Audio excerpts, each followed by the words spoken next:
पिछले एपिसोड में हमें वुया के बारे में बताया गया था कि असल में वुया जो है वो दोन्युआन किंगडम का प्रिंस था। उसके फादर यहाँ के एम्पायर हुआ करते थे, लेकिन उसके मम्मी पापा को मारकर इस युआन हाओ और बाकी दुश्मनों ने यहाँ पर कब्जा कर लिया और वुया को भी महल से बाहर निकाल दिया था। तब जाकर स्वॉर्ड सेक्ट वालों ने उसको संभाला और वहाँ पर रहने की जगह दी। पर कई सालों की ट्रेनिंग के बाद स्वॉर्ड सेक्ट के अंदर वुया दोबारा से यहाँ अपने दोन्युआन किंगडम में आया ताकि यहाँ पर आने के बाद उसके पेरेंट्स की मौत का बदला ले सके और जो एम्पायर की पोजीशन उसे मिलनी चाहिए वो उसको हासिल कर सके। दुश्मनों की वाट लगाने पहले तो वो अपनी आइडेंटिटी छुपा कर आया हुआ था ताकि बाद में वो दुश्मनों को आसानी से सबक सिखा सके। जिसके बाद यहाँ से ये एपिसोड शुरू होता है। तो इस एपिसोड की शुरुआत में वो जो पालकी के अंदर लड़की थी असल में वो एक क्वीन होती है और उसी ने वुया को ऑफर भी दिया था कि आज जा तुम यहाँ पर रुक सकते हो क्योंकि तुम हमारे एक मेहमान की तरह हो। तो वुया भी महल के अंदर रुका हुआ था जहाँ पर अच्छे से पार्टी वगैरह रखी जाती है वुया के लिए। अच्छा खाना, लड़कियां डांस कर रही थी और सब कुछ माहौल परफेक्ट होता है। एम्पायर युआन हाओ जो था वो यहाँ पर वुया को सबसे खास शराब ला कर देता है जिसका नाम था मंकी वाइन। वो कहता है कि आपको पता है ये मंकी वाइन ना बहुत ज्यादा कमाल की होती है जिसके टेस्ट का अंदाजा भी नहीं लगाया जा सकता। लोग मरते हैं इस वाइन को पीने के लिए, तो आप हमारे मेहमान हैं तो आपके लिए मैं ये वाइन लेकर आया हुआ हूँ। लेकिन वुया का जो बंदा था वो वाइन को पीते साथ ही उल्टी मार देता है उस युआन हाओ के ऊपर की सबसे घटिया वाइन थी ये तो। जो देखकर युआन हाओ को गुस्सा आ चुका था कि आखिर इसकी हिम्मत कैसे हुई मेरी वाइन को घटिया बोलने की। वो गार्ड से कहे थे कि गार्ड्स जाओ और इस बंदर की चमड़ी उधेड़ दो,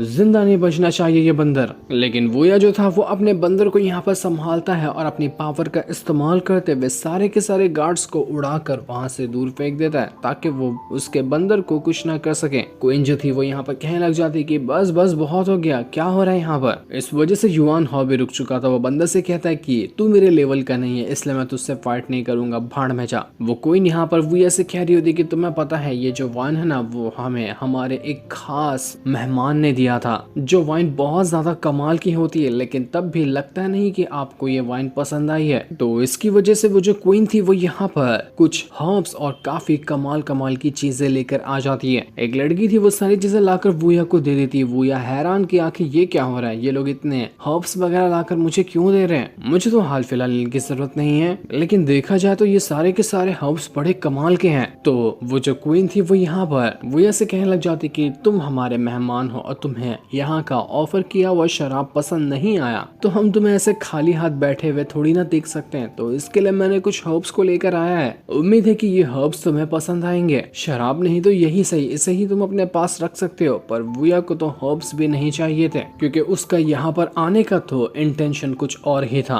उसे जानना था अपनी बहन के बारे में। जब वो महल से गया था तो यहाँ पर महल में उसकी बहन रह गई थी, तो उसी के बारे में पता करने के लिए वो महल के अंदर आया हुआ था। वो यह जो था वो यहाँ पर उस क्वीन से कहने लग जाता है कि आप तो बहुत ज्यादा दयालु हैं। वैसे आपने जो ये मंकी वाइन ऑफर की है ना, मैंने सुना है कि ये मंकी वाइन सिर्फ एक ही जगह पर बनती है और उस जगह का नाम है ईस्टर्न डिवाइन किंगडम। तो अगर मैं गलत नहीं हूँ तो आपको वहीं के किसी बंदे ने ये मंकी वाइन ऑफर की होगी, क्यों, सच कह रहा हूँ ना मैं। तो युआन हाओ कहने लग जाता है कि अरे वाह क्या बढ़िया दिमाग लगा है, बिल्कुल सही कहा तुमने। ये वाइन तो हमें उसी ईस्टर्न डिवाइन किंगडम के किंग ने भेजी है, वो भी बड़े खास मौके के लिए क्योंकि प्रिंसेस वुयू जो है उससे वो किंग शादी करना चाहता है। प्रिंसेस वुयू जो है वो तो हमारे ही महल की एक मेंबर है, तो यहीं से शादी करने के लिए वो जो ईस्टर्न डिवाइन किंगडम का किंग है बेताब हुआ जा रहा है। हमने शादी फिक्स भी करवा दी है, इसी वजह से वो ये मंकी वाइन भेजा करता है। अगर तुमने ये वाइन नहीं पी तो तुमने क्या ही पिया, तुम्हें तो ये वाइन पीनी ही चाहिए, बड़ा मजा आएगा। ये सुनकर वुया जो था उसके दिमाग में आग लग रही थी क्योंकि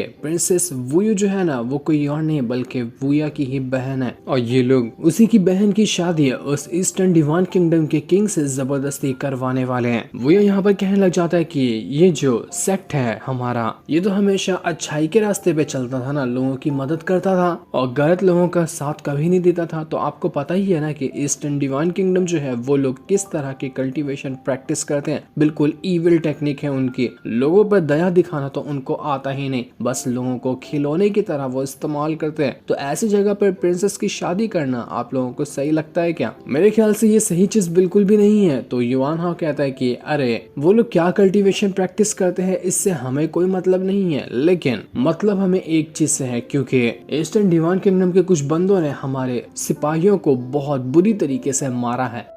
हमारे सिपाहियों को आसपास के इलाके में ढंग से जाने भी नहीं देते और उनका कहना है कि वो जल्द से जल्द हमारे पूरे के पूरे सेट के ऊपर कब्जा भी कर लेंगे। तो इसी चीज को रोकने के लिए हमने प्रिंसेस को उनके हाथों बेच दिया, मेरा मतलब कि शादी के लिए हामी भर दी, ताकि कम से कम ईस्टर्न डिवान किंगडम वालों से हमारा पीछा तो छूटेगा और हम सुकून की जिंदगी गुजार पाएंगे। यही वजह से हम ये शादी करवा रहे हैं। वो यह समझ चुका था कि उसको जल्द से जल्द जाकर उसकी बहन को बचाना होगा, वरना बहुत बड़ी गड़बड़ी हो सकती है। तो वो सभी से कहता है कि लगता है ना टाइम कुछ ज्यादा ही हो गया, तो मुझे अभी यहाँ से चलना चाहिए। सभी लोग कहते हैं कि रुक जाओ, थोड़ा खाना पानी खा कर जाओ, लेकिन वुया तो वहाँ से जा चुका था ताकि अपनी बहन को वो बचा सके। युआन हाओ कह रहा था कि अरे थोड़ी देर रुक जाते तो मैं कुछ लड़कियों का बंदोबस्त कर देता तुम्हारे लिए, साथ में लेके जाते लड़कियों को मौज करने के लिए। पर क्वीन जो होती है वो उससे कहती है कि तुम्हारे दिमाग में खाली लड़कियां ही चलते रहती है क्या, अपना मुंह बंद करके चुपचाप बैठ जाओ। क्वीन वो जो थी वो यहाँ पर चेन से कहने लग जाती है कि चेन जरा इस वुया के ऊपर ना नजर रखना, मुझे ये वुया कुछ ठीक नहीं लगता है कि ये कोई पुराना साथी है जो अपनी आइडेंटिटी छुपा कर आया हुआ है। तो इस चीज पर चेन भाई मान जाता है। तो वहीं वुया जो था वो यहाँ पर बीस्ट पे सवार होकर सीधा का सीधा अपनी बहन को बचाने के लिए निकल चुका था ताकि जल्द से जल्द जाकर उसको बचा सके। दूसरी तरफ हम एक लड़की को देखते हैं जो एक लड़के के साथ मौज कर रही थी। वो लड़के से कहती कि क्या तुम्हें चाहिए, तो वो लड़का कहता है कि तुम प्यार से दोगी तो क्यों नहीं चाहिए, तुम जो दोगी मुझे वो चाहिए, बस जल्दी से मुझे दे दो। तो लड़की कहती है ठीक है, फिर तुम मांग ही रहे तो मैं तुम्हें दे देती हूँ। इतना कहने के बाद वो खुद को 20 में ट्रांसफॉर्म करती है, उस लड़के को वहीं पर खाकर निगल चुकी थी। बेचारे लड़के ने सोचा कुछ और था लेकिन मिला उसको कुछ और। तो वहीं दूसरी तरफ हम एक पुराने टेम्पल का सीन देखते हैं जहाँ पर वो शराबी जो था वो वुया की बहन प्रिंसेस वुयू के साथ आ रहा होता है। प्रिंसेस यहाँ पर शराबी से कहने लग जाती कि अब सब ठीक तो है ना, या फिर तुम्हें अभी भी टेंशन है। तो शराबी कहता है कि नहीं, अब धीरे धीरे करते हुए टेंशन मेरी खत्म हो रही है। वो तो अच्छा हुआ उस टाइम उस मास्क वाले बंदे ने आकर मुझे बचा लिया, वरना वो लोग तो मुझे मार ही दिए होते। पर मैं मर भी जाऊं मुझे उससे फर्क नहीं पड़ता, पर मैं वुया के खिलाफ तो नहीं जाऊंगा। उनके जैसा प्रिंस अपनी जिंदगी में मैंने कभी नहीं देखा है और उनको इन लोगों ने मिलकर मरवा दिया। मैं वुया के बारे में जानकारी अभी भी निकाल रहा हूँ कि क्या पता कहीं बाय चांस वो बच गए होंगे तो फिर कितना अच्छा हो जाएगा। तो प्रिंसेस भी यहाँ पर शराबी से कहने लग जाती कि मुझे पता है कि तुम वुया के बारे में कितना सोचते हो, लेकिन एनी टाइम वुया का नाम लेना ना सही नहीं है, क्योंकि उस युआन हाओ बाकियों ने मिलकर पूरे शहर के अंदर ये खबर फैला दी है कि जो भी वुया का नाम लेगा उसकी जान ले ली जाएगी। तो इसलिए अपनी रक्षा के लिए तुम वुया का नाम मत लो। इसके बाद प्रिंसेस जो थी वो यहाँ पर महल जो था टेम्पल के पीछे बना हुआ वहाँ से टेम्पल में आ चुकी थी, जहाँ पर टेम्पल के अंदर कुछ लोग कैद थे। वो कैद नहीं बल्कि यहाँ पर छुपे हुए होते हैं, क्योंकि बाहर इनको ऑर्डर दे दिया गया था जान से मारने का, पर ये सारे के सारे लोग मासूम और निर्दोष थे। तो उन्हीं लोगों को प्रिंसेस ने यहाँ पर छुपा कर रखा था दुनिया की नजरों से, ताकि कोई भी अगर इनको देखे तो वो उनकी जान ना ले पाए। उनमें से एक छोटा बच्चा होता है, वो बहुत ज्यादा बीमार था, उसको जल्द से जल्द इलाज की जरूरत है, अगर इलाज नहीं मिला तो उसकी जान तक जा सकती है। कुछ खास तरह के हर्ब्स वगैरह लगेंगे जिनकी मदद से ही यहाँ पर बच्चे को ठीक किया जा सकता है। जो हर्ब्स प्रिंसेस लेकर आई थी वो काम नहीं आए, जिस चीज से सभी टेंशन में आ जाते हैं कि अब हम करेंगे तो करेंगे क्या। वो लोग जो यहाँ पर छुपे हुए थे वो लोग कहते हैं प्रिंसेस से कि आपको टेंशन लेने की कोई जरूरत नहीं है, आप हमारे लिए अपनी जान खतरे में मत डालिए, आपने जितना हमारे लिए किया है ना वो भी बहुत है। किसी ने देख लिया आपको यहाँ आते हुए तो वो आपको नहीं छोड़ेंगे, इसलिए आप तुरंत यहाँ से चली जाइए। अगर हमारी किस्मत में बचना लिखा होगा तो कोई ना कोई आकर हमें यहाँ पर जरूर बचा लेगा। इसलिए प्रिंसेस जो थी वो वहाँ से जाने लग जाती है, लेकिन जाने से पहले वो सभी को यकीन दिलाते हुए जाती है कि आप लोग बेफिक्र रहना, मैं किसी न किसी डॉक्टर को चुपके से यहाँ पर भेजने की कोशिश करूंगी जो आप लोगों का यहाँ पर इलाज करेगा, तो बेफिक्र रहना, मैं आऊंगी जरूर डॉक्टर के साथ। इतना कहने के बाद प्रिंसेस जो थी वो अपनी दासी के साथ वहाँ से जाने लग जाती है, लेकिन जैसे वो जा रही थी वहाँ पर वो लड़की आ जाती है जिसको हमने थोड़े टाइम पहले ही देखा था, और इसका नाम होता है कियान। कियान यहाँ पर आने के बाद प्रिंसेस से कह रही थी कि अरे प्रिंसेस तुम यहाँ पर, तुम्हें पता है ना कि हमने किस चीज का प्रॉमिस किया था, हमने ये प्रॉमिस किया था कि हम रिवर के पास जाएंगे और वहाँ जाने के बाद तुम्हारा जो भाई वुया मर गया है उसकी आत्मा को शांति के लिए एक पूजा रखवाएंगे और उसके लिए हम प्रार्थना करने वाले हैं। पर देखो तो तुम वहाँ पर आए ही नहीं, उल्टा तुम यहाँ पर किसी खंडर से टेम्पल के अंदर आ गई हो जहाँ पर कोई रहता भी नहीं है, तो तुम यहाँ पर क्या करने के लिए आई हो? ओ अच्छा, कहीं ऐसा तो नहीं कि तुमने यहाँ पर किसी को छुपा कर रखा हुआ है जो शायद रातों को तुम्हें मजे देता होगा? क्यों, सच कह रही हो ना, कई सारे लड़कियों को छुपा कर रखा होगा तुमने उनके साथ मजे करने के लिए। तो दासी जो थी वो बीच में आकर कहती है कि प्रिंसेस के बारे में इज्जत से बात करो, तुम क्या कह रही हो उनके बारे में। लेकिन वो कियान तो सीधा उस दासी के ऊपर ही अटैक करके उसको उड़ा देती है कि यहाँ पर नौकर भी आए मुझसे बात करने के लिए, अपनी औकात में रहे। वो कियान प्रिंसेस जो थी उसको यहाँ पर पकड़ लेती है, उसका गला दबाते हुए कहती है कि इज्जत से बचा के तू यहाँ पर क्या करने आई थी, क्योंकि मैंने सुना है ना कि कुछ बंदे थे जिनको कैद करके रखा गया था ताकि उनकी जान ली जा सके, लेकिन अचानक से ही वो सारे के सारे बंदे गायब हो गए। तो कहीं ऐसा तो नहीं कि तूने ही उन बंदों को छुपाकर इस टेंपल के अंदर रखा है और इनसे मिलने के लिए तू आई हुई थी। देख, अगर तू ऐसा कर रही है ना तो तूने बहुत बड़ी गलती की है, जिसकी सजा तू शायद भुगत भी नहीं पाएगी। बता ना फिर मुझे ही कि मेरे कान में आकर बता दे कि तूने उन लोगों को यहाँ पर छुपा कर रखा है। मैं सच में क्वीन को इसके बारे में नहीं बताऊंगी। क्वीन को क्या, किसी के भी इसके बारे में नहीं बताऊंगी, बस तू मेरे कान में सच्चाई बता सकती है। तो प्रिंसेस कहती है कि भाड़ में जा तू, मैं तुझे कुछ भी नहीं बताने वाली, तू एक नंबर की घटिया लड़की है। ये सुनकर वो जो कियान थी वो भड़क चुकी थी। तभी वहां पर वो शराबी भी आकर पहुंच जाता है, जो कह रहा था कि प्रिंसेस के बारे में कुछ भी कहा तूने तो मैं तुझे छोड़ूंगा नहीं। लेकिन कियान तो एक ही अटैक में उस शराबी को उड़ाकर दूर फेंक चुकी थी। एक कियान दिखने में तो काफी ज्यादा पावरफुल लग रही थी। वो प्रिंसेस से कहने लग जाती कि आज तक कभी भी ना किसी ने मुझसे इस तरह से बात करने की हिम्मत नहीं की जैसे कि तूने मुझसे बात की है। तुझे पता भी है कि इसका अंजाम क्या हो सकता है। छोड़ूंगी नहीं मैं तुझे, कुत्ते की मौत मार दूंगी। एक तो तूने मुझसे गलत तरीके से बात की, उल्टा तूने यहाँ पर क्वीन के बगैर, उनकी जानकारी के बगैर कुछ लोगों को यहाँ पर छुपा कर रखा जिनको मारने का ऑर्डर था। तुमने 2 अपराध किए हैं, दोनों की सजा तुम्हें बराबर मिलेगी। तो चल अब फटाफट से यहाँ पर मरने के लिए तू तैयार हो जा। वो जैसे यहाँ पर प्रिंसेस के ऊपर अटैक करते हुए उसकी जान लेने वाली थी कि तभी वहाँ पर वूया पहुंच जाता है, जो अपने स्टिक फेंक कर मारता है कि वो कियान उड़कर दूर जा चुकी थी। सारे लोग कहते हैं कि अरे ये तो हमारे वही मेहमान है जिसने शराबी को यहाँ पर आकर बचाया था। सभी लोग उस वूया को देखकर काफी ज्यादा खुश हो जाते हैं कि ये हमें इस कियान से बचा लेगा। कियान जो थी वो वूया को देखकर कहने लग जाती कि ओह अच्छा, तो तुम तो वही हो ना जिसको स्वॉर्ड सेक्ट ने नेशन इंस्पेक्टर बनाया, तो तुम यहाँ पर क्या कर रहे हो। वूया कहता है कि मेरा काम है अपराध को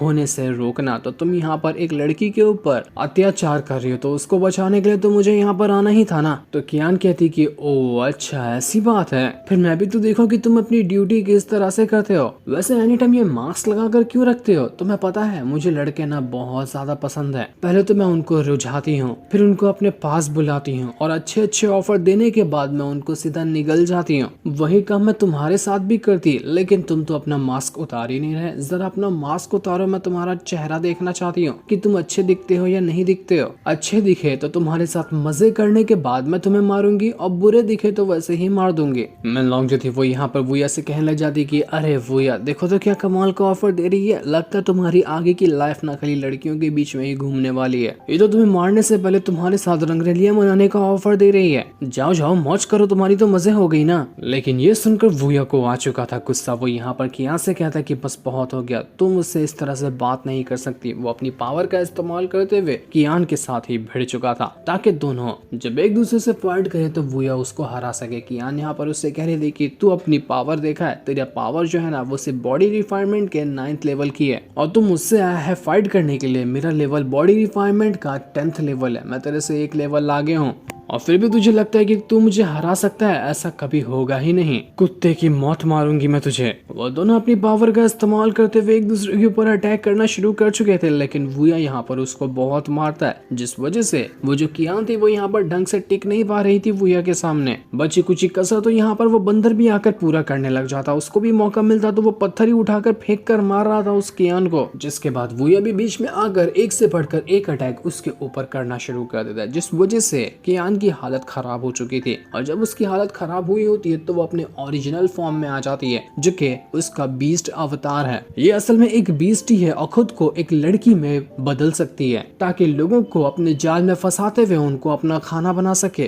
तो अब वो यहाँ पर वूया को सीधा खाने के लिए तैयार थी। ये देखकर वूया हैरान रह जाता है, क्योंकि उसको याद आया था कि यही वो स्नेक है जिसने महल से बाहर निकलने के बाद उसके ऊपर हमला करने की कोशिश की थी, लेकिन स्वॉर्ड सेक्ट के लीडर ने आकर उसको बचा बचा लिया था, तो ये भी तो उसकी पुरानी दुश्मन ही हुई। इस वजह से वूया जो था वो यहाँ पर सीधा का सीधा अपनी ड्रैगन स्पिरिट को बाहर निकाल लेता और अपनी ड्रैगन स्पिरिट का इस्तेमाल करते हुए वो उस कियान के ऊपर अटैक कर चुका था। बस फिर क्या था, एक ही अटैक के अंदर कियान की हालत खराब हो जाती है। वो कहती है वूया से कि आखिर तू है कौन और मैंने तेरा क्या बिगाड़ा है जो इतनी बुरी तरीके से तू मेरे पीछे पड़ गया, मुझे जाने दे, मुझे माफ कर दे, मैं जिंदगी भर तेरी गुलाम बनने को तैयार हूँ, बस तू मेरी जान बख्श दे, मैं तेरे को क्या, मैं किसी को भी आगे से परेशान नहीं करूंगी, बस एक थोड़ा सा मौका दे दे। पर वूया कहता है कि तेरी हरकत ना इतनी ज्यादा घटिया है कि जिसके बारे में कोई सोच भी नहीं सकता, मासूम लोगों को अपना चारा बनाकर खा लेती है, तुझ जैसे इंसान का तो जिंदा रहकर ही फायदा नहीं है। वो अपना मास्क निकाल कर भी उस कियान को दिखा देता है, जिससे वो समझ जाती है कि ये कोई और नहीं बल्कि वूया ही है। पर वो किसी को कुछ बता पाती कि वूया उसके ऊपर अटैक कर देता है। वो कियान यहाँ पर कहते हुए जा रही थी कि तुम यहाँ पर अकेले तो आए हो, लेकिन अकेले सारे दुश्मनों का मुकाबला नहीं कर पाओगे। पर वो ये कहता है कि ये तो टाइम ही बताएगा, टाइम बदल चुका है ना, तो उसी तरह से लोगों की किस्मत को भी बदलना पड़ेगा। मैं सभी दुश्मनों की किस्मत में लिख दूंगा कि उसका मरना तय हो चुका है, मेरे हाथों से ही उन्हें मरना होगा। इसके बाद तो उसने कियान को भी मार दिया था। सारे के सारे लोग हैरान रह जाते कि आखिर हमारे शहर के अंदर इतना भयंकर बीस्ट आया तो आया कैसे, ये है कौन, कहाँ से आया है ये। वहीं पर चैन भी खड़ा था जो सारी की सारी चीजें देख लेता है कि इसने यहाँ पर कियान को मार दिया। शायद उसने ये नहीं देखा होगा कि असल में मास्क के पीछे वूया ही है। तो वहीं प्रिंसेस जो थी वो अपनी दासी का ख्याल रख रही होती है क्योंकि उसको चोट लग गई थी उसकी यहाँ से लड़ने के दौरान। तभी वहां पर वूया पहुंच जाता है जो अपना मास्क निकाल कर आया हुआ था। उसको देखकर वो प्रिंसेस एकदम ही ज्यादा हैरान रह जाती है। जो सीन दिखाते ही ये एपिसोड यहीं पर एंड हो जाता है।